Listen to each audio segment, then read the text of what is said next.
ito payo ko dun sa mga didishit na nagbabalak na gumawa ng hindi maganda dun sa zona ni PBBM.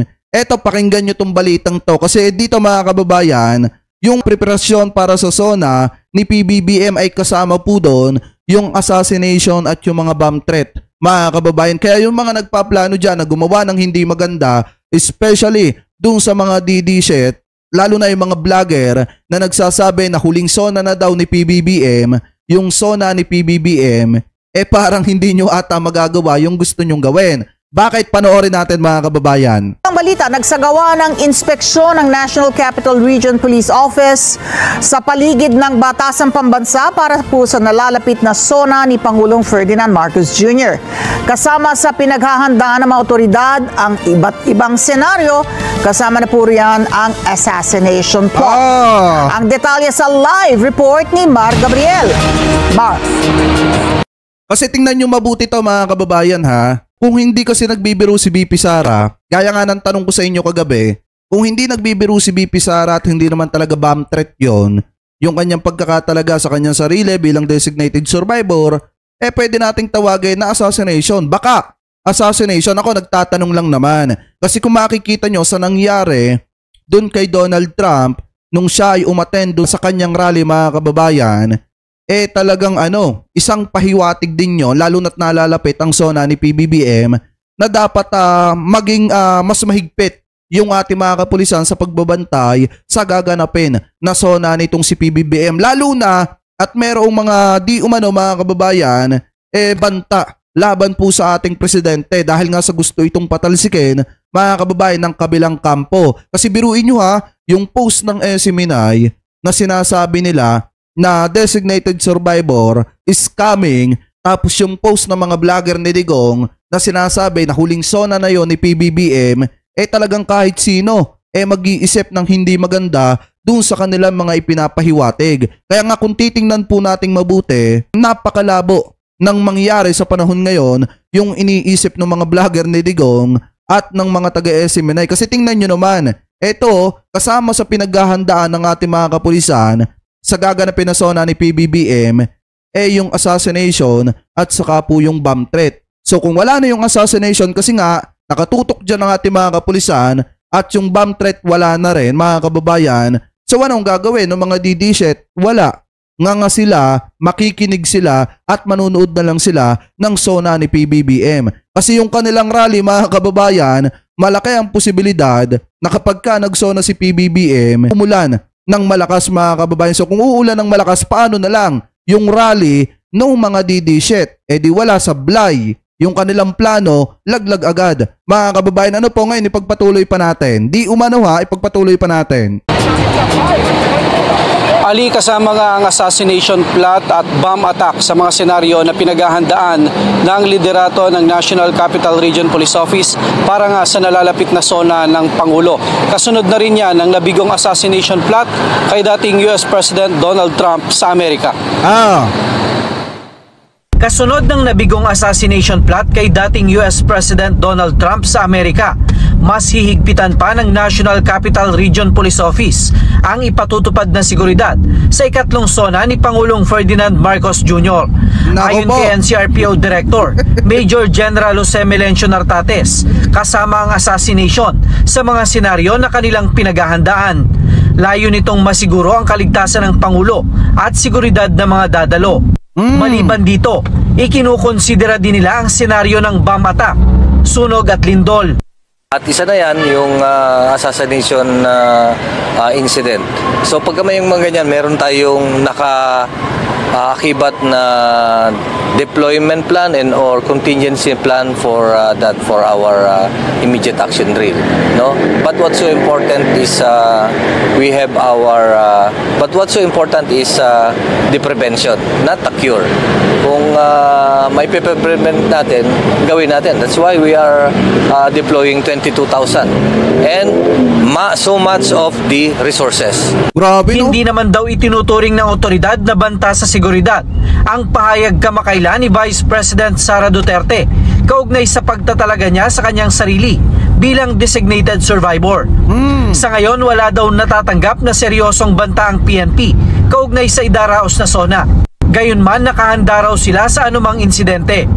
With or without the comments of our dear Vice President, expected na napakataas ng security ang i-deploy natin.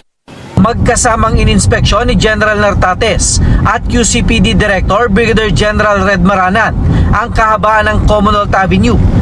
So paano na lang yung plano ng mga DD shit mga kababayan? Malaki ang posibilidad lalo na ngayon ang panahon natin, sunod-sunod yung mga pag-ulan. Paano na lang kaya pagka umulan sa zona ni PBBM, paano sila makakapag-rally?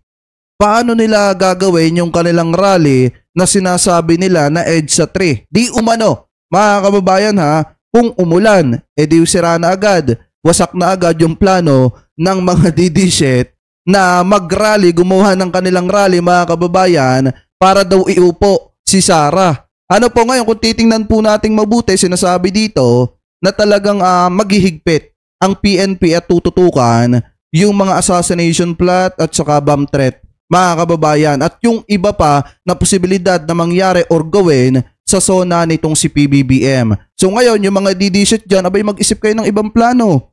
Kasi ang plano ninyo, ang pinakamahirap kasi sa mga to, yung kanilang plano sinasabi agad sa publiko. Ano po na magsasagawa sila ng rally, paano na lang? Pag umulan ng malakas, paano na lang yung rally ninyo? Maatim nyo ba na magrarally kayo ng umuulan? Kung sakaling umulan, di umano mga kababayan, tapos lalagnatin yung mga kasama ninyo? Dahil kung talagang may malasakit kayo sa mga kababayan nating Pilipino, hindi nyo kakalad ka rin yung mga kababayan nating Pilipino sa walang kakwenta-kwentang bagay. Lalo na sa pagrarally para sa pangsarili ninyong interes. Ano po, ipagpatuloy pa natin. Kung saan i-deploy ang bulto ng mga pulis.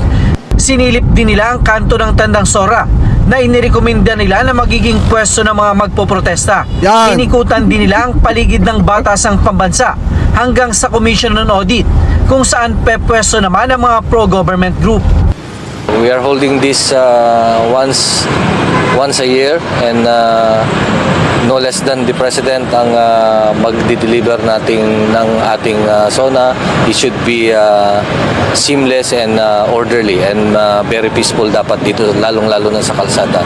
And so we are employing the pati pala dun mga kababayan sa mga magrarally at magpoprotesta, may mga nakabantay din pala na mga alagad ng batas. So ngayon mga kababayan, paano na isasagawa nung kampo ni Digong yung kanilang malaking rally para iupo si Sara bilang presidente? Mga kababayan, so paano na? Yung mga DD supporter dyan, ano gagawin nyo?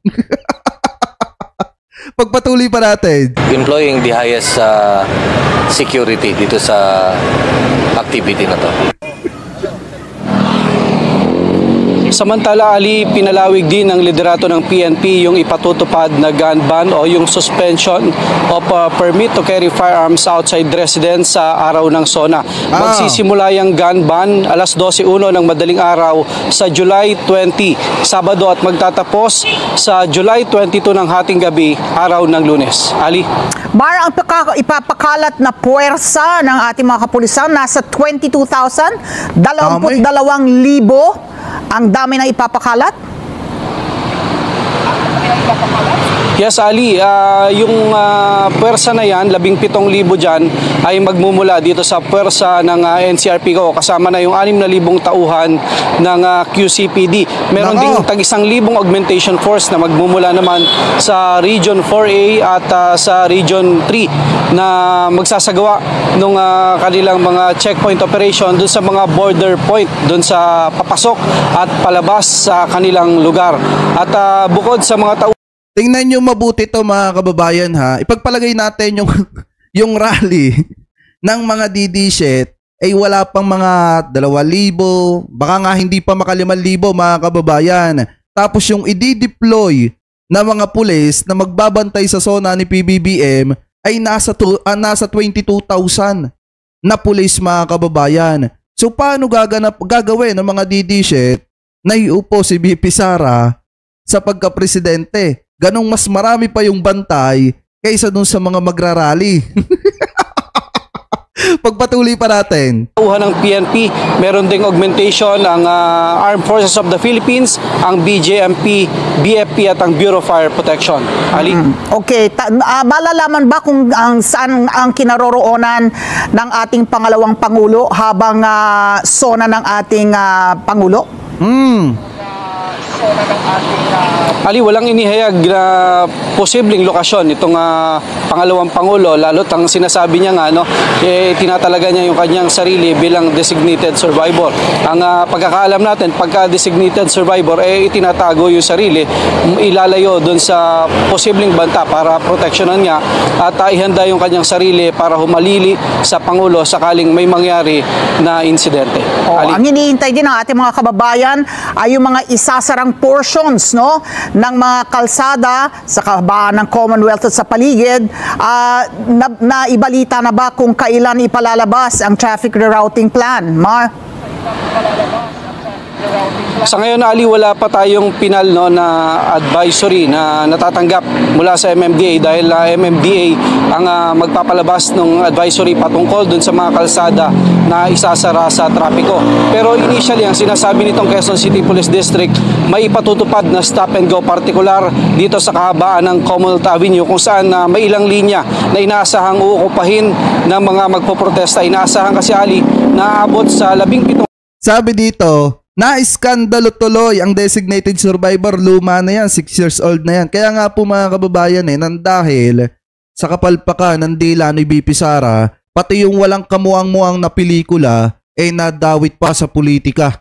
Mga kababayan, ano po ngayon, kung titingnan po nating mabuti, ayon naman doon sa bagong labas na balita, etong si BP Sara ay manunood at magmomonitor sa SONA nitong si PBBM. Hindi natin alam kung siya ba ay pupunta dun sa mismong SONA or manunood sa TV, mga kababayan. Pero ayon sa kanya, siya naman daw ay nasa Manila, kaya manunood siya ng SONA nitong si PBBM. Baka siguro mga kababayan, kaya manunood ng SONA ni PBBM, bukod sa walang laro siguro, yung basketball, di umano, mga kababayan, baka alam niya rin sa kanyang sarili na yun po ay talagang obligasyon ng pangalawang Pangulo ang ipakita na kumpleto ang pamilya ng isang gobyerno. Ano po ngayon, ipagpatuloy pa natin. 1,000 na mga militanteng grupo yung sasali sa rally sa araw ng SONA.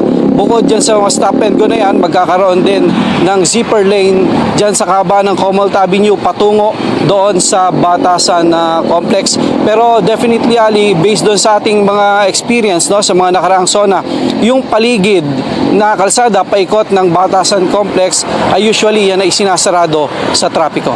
Maraming salamat, Mar Gabriel.